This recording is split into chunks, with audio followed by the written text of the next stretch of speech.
কালকে কালুরঘাট সেতুতে একটা দুঃখজনক ঘটনা ঘটে গেছে, তো সেই কানেকশনে একটু লেট ছিল। আর রংপুর এবং নীলসাগর এগুলোও একটু লেটে এসেছে ঢাকা স্টেশনে। আমরা যে টাইম বিলম্ব যতটুকু কভার করার করে এটা ঢাকা স্টেশন ইতিমধ্যেই ছেড়ে গেছে। তো আমরা যতটুকু আমাদের পক্ষে সম্ভব, যেটা বলেছেন কিছু সংখ্যক যাত্রী গতকাল থেকে আমরা বারবার নিষেধ করা সত্ত্বেও মানুষকে মোটিভেট করার জন্য আমরা অনেক চেষ্টা করেছি যে আপনারা ঝুঁকিপূর্ণভাবে ছাদে উঠবেন না, আপনারা ট্রেনের ভিতরে ভ্রমণ করেন।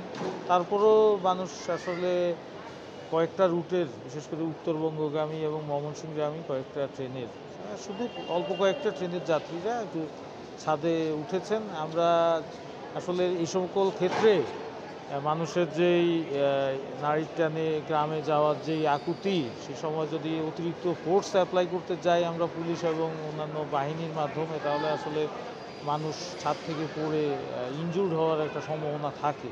তো সেই সমস্ত মানবিক দিক বিবেচনা করে আসলে আমরা অত শক্তি প্রয়োগ করা আমাদের পক্ষে সম্ভব হয়। নাম বলেন। আমি মোহাম্মদ মহিউদ্দিন আরিফ, আমি বিভাগীয় রেলওয়ে ব্যবস্থাপক।